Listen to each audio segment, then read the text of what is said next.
Is something wrong at work? Maybe it's been wrong for a long time. Maybe you're dying inside Sunday nights because Monday's coming. Maybe you've been smiling through meetings that drain you, surviving conversations that feel like landmines, and going home every evening wondering how much longer can you keep doing this? Or maybe you're not even sure what's wrong.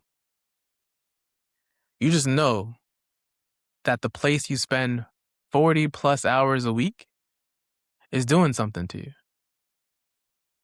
your peace, to your joy, to your sense of self. And you're trying to figure out how to hold on to faith in the middle of it. Welcome back to Assured and Brazen. I'm your host, Kevin Gertillis, and I'm glad you're here with me for this one. And if you're listening to this one specifically, I have a feeling I know why. We're talking about toxic work culture, what it actually looks like, and why it's more spiritually dangerous than most people realize. And most importantly, what the Bible gives us as a strategy for surviving without losing ourselves in the process. We're going to cover a few things: how to protect your peace and faith inside a toxic environment, how to be the light without becoming a target, and how to know when God is calling you to stay and when He's calling you to go. This one is going to step on some toes, and it might give you a guide for something you've been feeling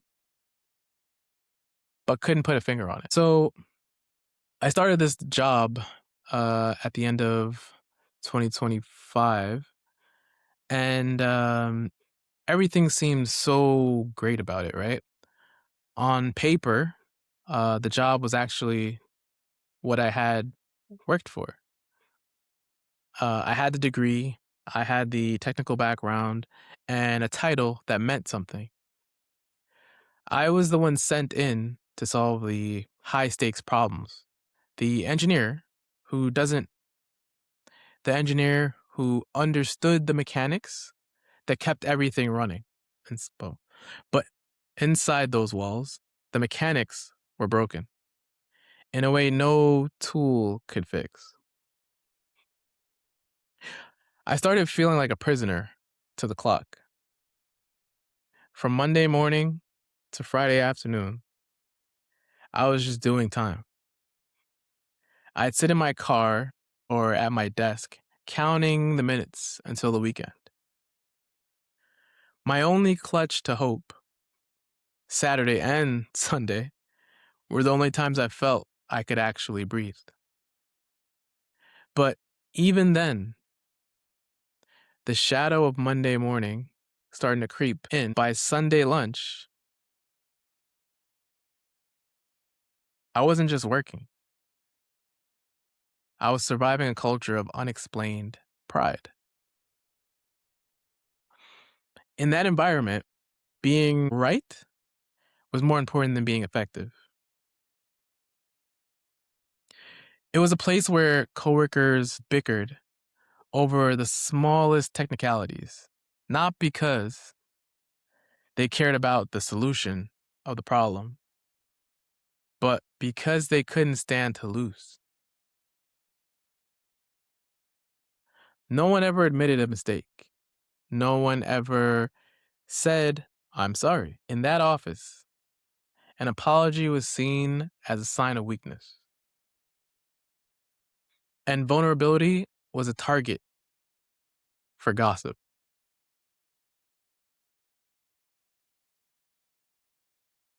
My manager would yell at me, his boss would yell at him, and it was a never ending cycle. While the rest of the team spent their energy snitching on each other behind closed doors.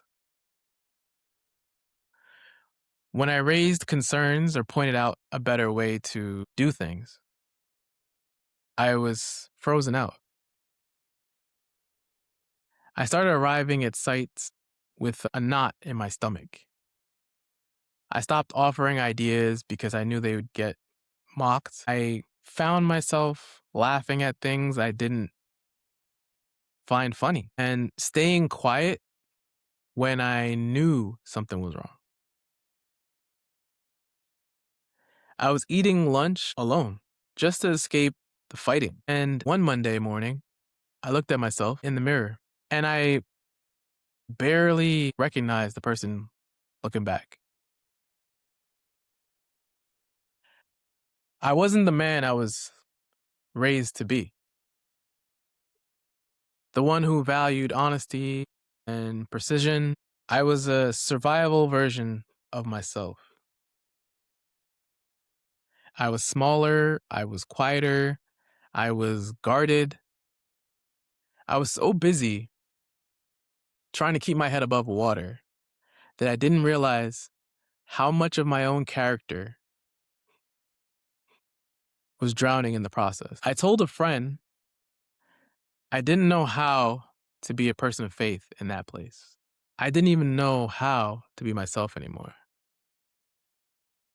Eventually, the tension snapped because I wouldn't fully bend to that culture of pride. I was fired. In that moment, it felt like a failure. It felt like the toxic side had won.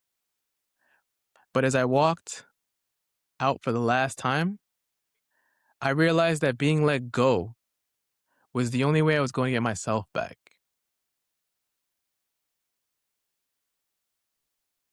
If you've ever been in a toxic environment, you know the danger. It isn't just to your paycheck. The real danger is to your character. Toxicity doesn't just make you miserable, left unchecked. It reshapes you. It forces you to trade your integrity for a peaceful shift. It asks you to bury your values just to survive until Friday. I'm standing on the other side now. I lost my job, but I kept my soul. And if you're sitting in your car right now, maybe listening to this, staring at a building that feels like a prison, know this: no salary is worth the cost of losing who you're made to be. Before we talk strategy, I need to name what we're dealing with. Because one of the ways toxic environments survive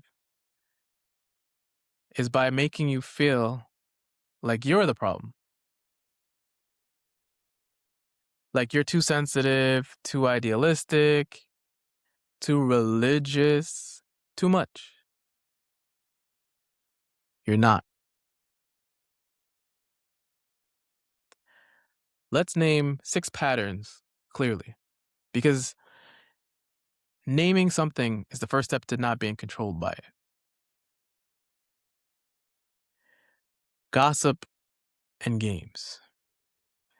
This is the environment where information is currency, where what you know about someone else is more valuable than what you can do,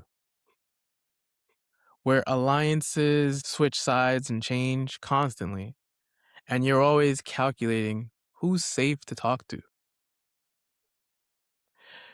If we go to Proverbs 11:13, it says that gossip betrays confidence. And in a gossip culture, everyone is betraying everyone. The danger for the Christian is being pulled into it because participating feels like survival and abstaining feels like isolation. Micromanagement and control. This is leadership that doesn't trust, and make sure you know it. Every decision is second guessed. Every process is over monitored. You're treated like a risk to be managed rather than a person to be developed. This one attacks your dignity slowly and quietly. 3. Discrimination and unfair treatment. Being passed over, talked over, treated differently because of your race, gender, age, faith, or background. Being held to a different standard. Watching less qualified people advance while you're kept in place. This one is the most soul eroding experience at a workplace. 4. Burnout culture. Overwork. The environment where your worth is measured by your hours. Where rest is weakness. Where saying I need a break is career suicide. Where the unspoken rule is the company owns you and your boundaries are a problem. This one is spiritually dangerous because it mimics dedication. It dresses up idolatry in the language of ambition. Leadership that lacks integrity. When people in authority are dishonest, manipulative, or self serving, when decisions are made for political reasons, dressed up as strategic ones, when you watch leadership behave in ways that contradict everything you believe,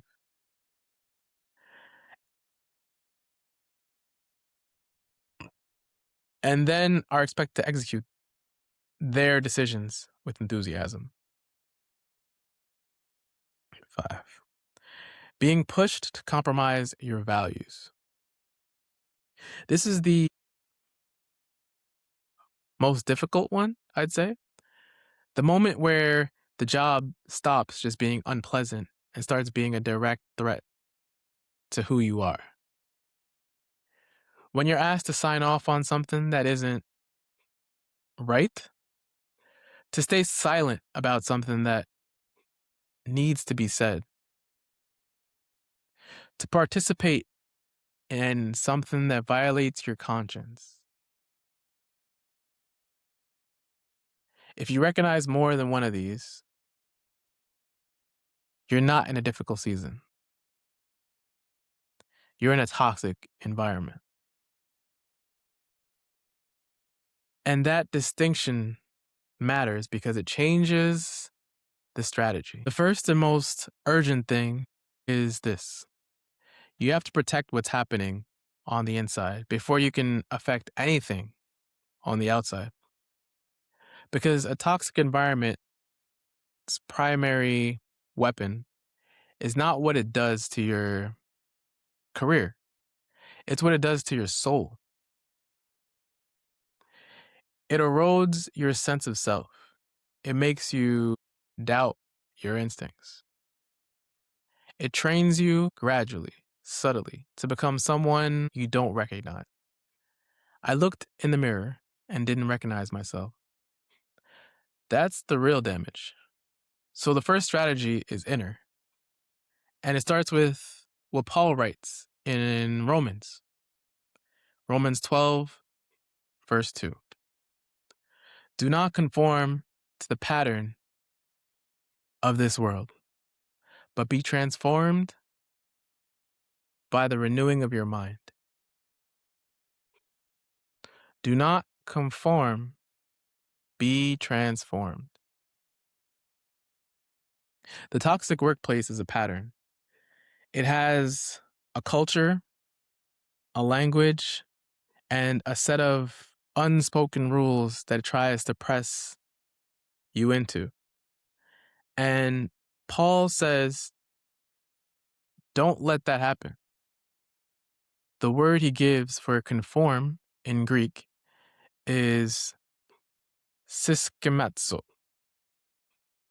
I probably said that wrong and butchered it, but it's okay. It means to be shaped by an external mold. Don't let the environment become your mold.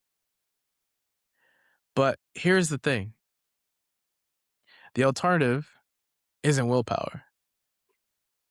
It's not grinding your teeth and trying hard not to gossip.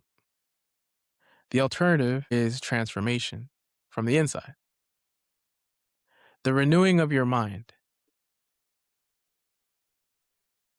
which means your internal world has to be actively cultivated, not just defended. So, if we were to put this into practicality, what does that look like? Guarding your morning. Before the environment gets access to you, give God access first. This doesn't have to be an hour of devotions, it could be 10 minutes. But the person who walks into a toxic workplace, having spent time with God, is different from the person who walks in cold. You need to be grounded before the pressure starts. You can name what's happening to you out loud. Toxic environments thrive in silence and confusion.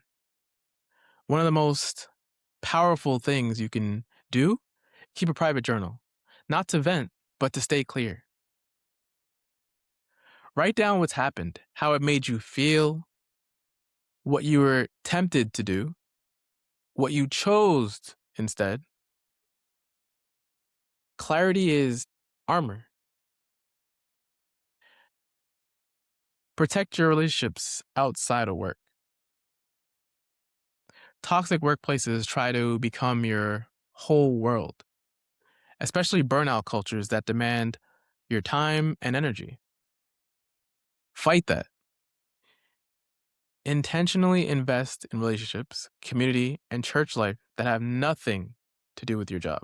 Before, you need people who knew you before the toxicity, who, who can tell you when you're starting to change.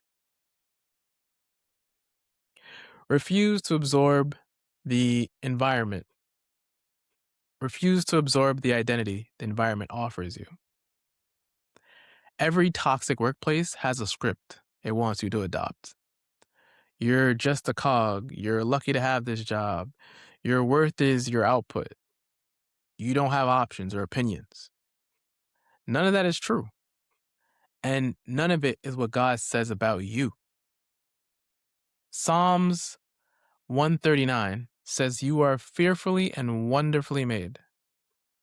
Not conditionally, not based on your performance review. Know who you are before someone else decides for you. Take your Sabbath seriously. In a burnout culture, this is a ridiculed idea, right? Rest is not laziness, it's obedience. God built it into creation because he knew we needed it. Taking a genuine day of rest every week is not a luxury in a toxic environment.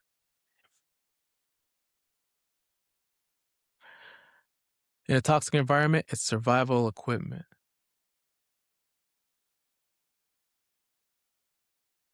Okay, so you protected your inner world. Now, what about the outer one? Because some of you aren't just trying to survive the toxic culture. You're wondering, am I supposed to do something about it? Am I supposed to speak up? Am I supposed to be different in a way that changes things? Or does being a Christian in this environment just mean keeping my head down and staying quiet? Here's the tension Jesus puts us in. Matthew 5 says, "You are the light of the world. A city on a hill cannot be hidden." You're not supposed to be invisible. Your faith is supposed to show up and change the room. But In Daniel chapter 1, it shows us that being a light doesn't mean being reckless. He was wise. He chose his battles carefully. He didn't draw a line in the sand over everything, only over things that actually mattered. So, how do you be a light without becoming a target? Here are the principles: be excellent, quietly, and consistently. In a toxic environment, excellent work is your cleanest protection. It's hard to marginalize someone whose output is undeniable. You don't talk about your work ethic, you demonstrate it. If we consider Daniel and his 3 friends were 10 times better than everyone else in Babylon. Not because they were competing, but because they were committed to bringing their whole selves to whatever they did.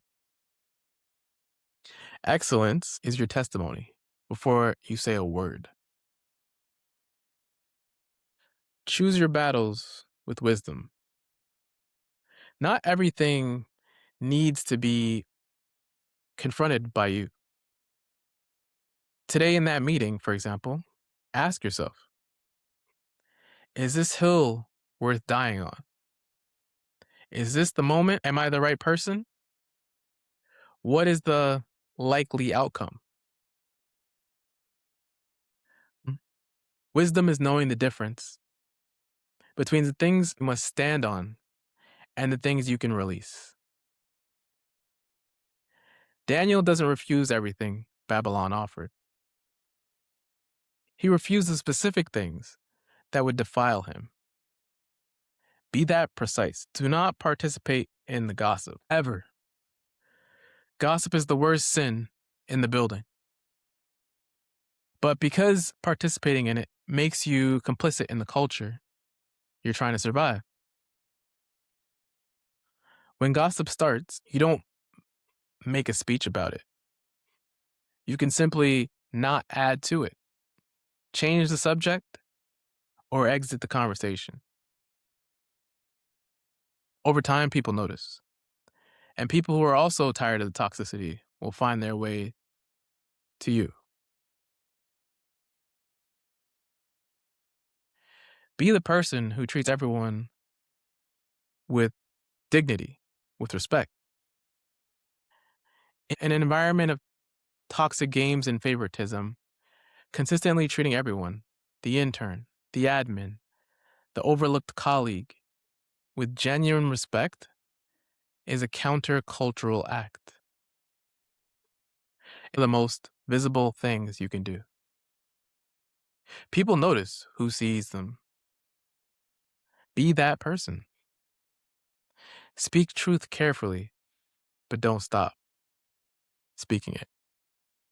Ephesians 4:15, speaking truth in love in a culture of dishonesty and political maneuvering. Honest people stand out.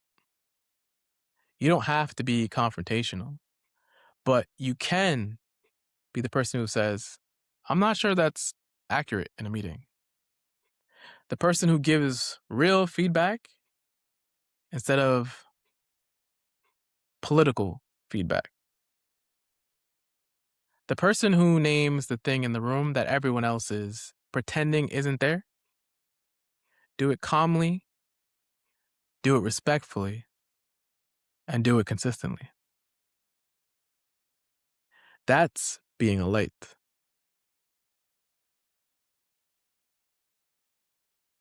Find your people. Even in the most toxic environment, there are usually 1 or 2 people who are also trying to keep their integrity. Find them, not to form an alliance against the culture, but to have at least one person at work who sees what you see and is trying to do what you're trying to do. You were not designed to carry this alone. Now, we get to the question that's been underneath it all, because some of you aren't just wondering how to survive, you're wondering if you should. And this is where I want to be really careful, because I've heard too many Christians give two kinds of bad advice on this topic. The first bad advice is just trusting God and stay, as if leaving is always a failure of faith, as if God never uses a new door to show you a better path, as if staying in a genuine, harmful environment indefinitely is somehow more holy than protecting yourself and your calling. The second bad advice is your peace is everything. Leave the moment it gets hard. As if every difficult season is a sign to exit. As if God never calls people to stay through hard things only because that's where the purpose is. The truth is more nuanced and it requires discernment. Here are the questions I'd ask if I were sitting with you right now. 1, is this a season of difficulty or a pattern of toxicity? There's a difference. Every job has hard seasons. A difficult project, a tense period, a temporary pressure that you experience. That's not toxicity. Toxicity is a persistent pattern, consistent behavior, systemic culture, repeated experiences that don't change regardless of what you do. And if you've been in the same dynamic for more than 6 to 12 months with no improvement, that's a pattern, not a season. Is your integrity being consistently compromised?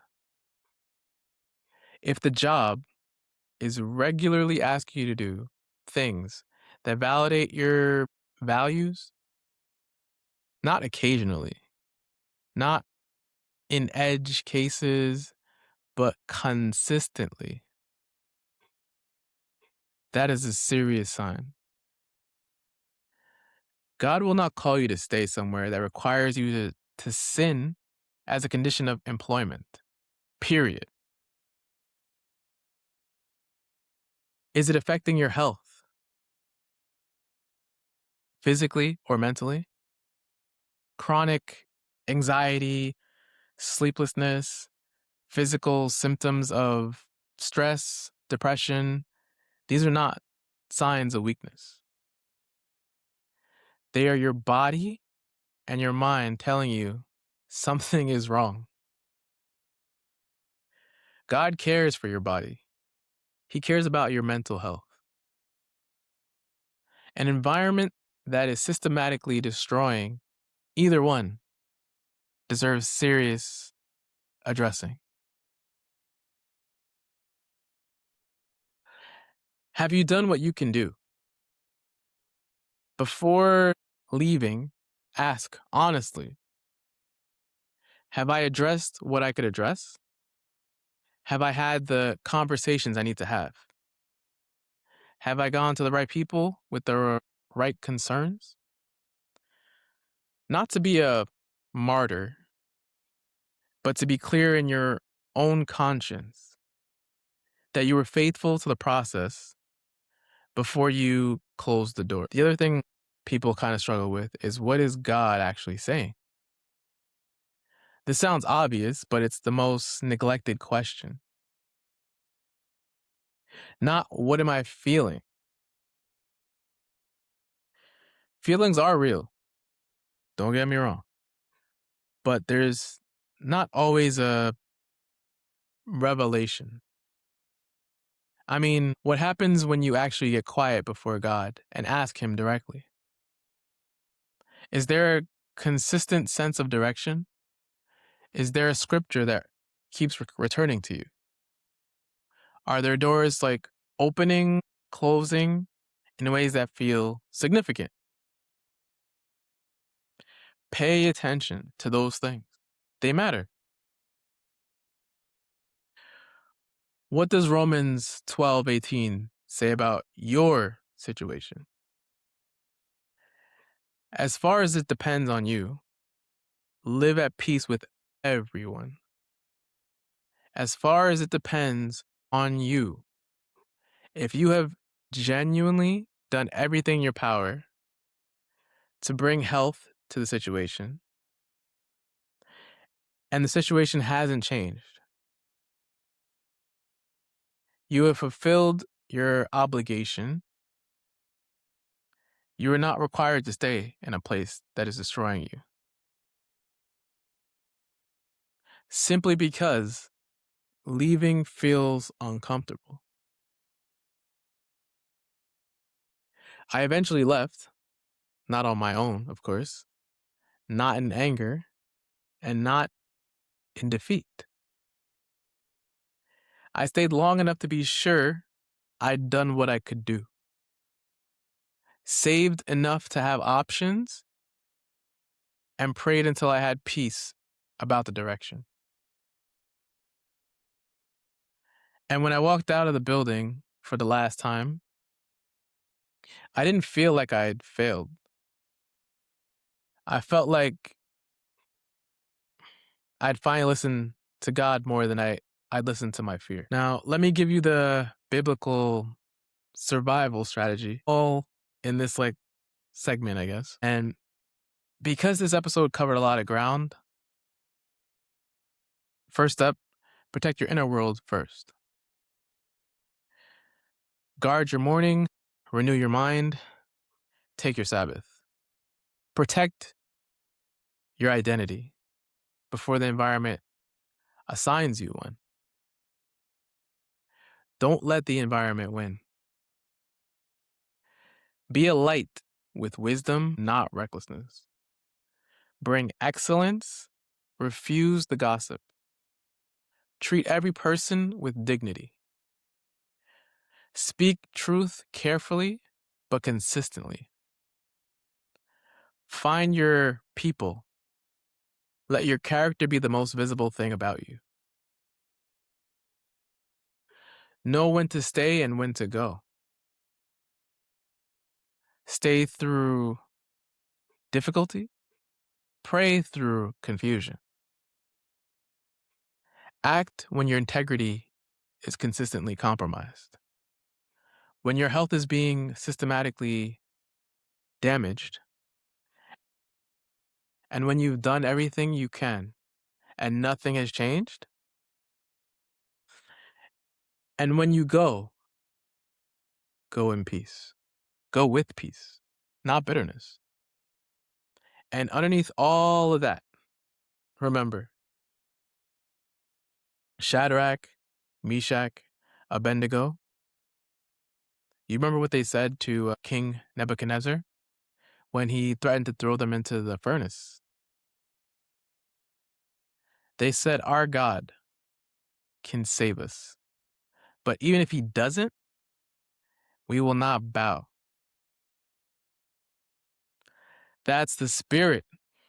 That's not recklessness, not passive, grounded, resolved.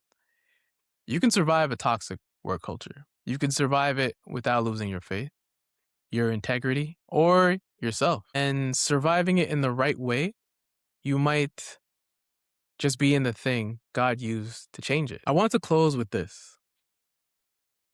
If you're in it right now, I want you to know that what you're feeling is real. The exhaustion is real. The confusion is real. The grief of realizing that a place you gave yourself to doesn't deserve what you gave. That's real too. And God sees it. He saw Joseph in Potiphar's house. He saw Daniel in Babylon. He saw Shadrach, Meshach, and Abednego standing in front of the furnace. He was not absent from all those situations. And he's not absent in yours. You are not there by accident. You are not there without resources. And you are not there without a way through. Protect your peace. Be the light. Discern the season. And trust God who put you there to either use you in it or lead you out of it. Either way, he's got you. That's a wrap on today's episode of Assured and Brazen. If this one hit home, share it with someone who's in a toxic work situation right now. They definitely need to hear it. And if this episode described your life, I want to challenge you to do one thing. This week, pick one principle from today and apply it. Protect your morning. Refuse the gossip. Have the conversation.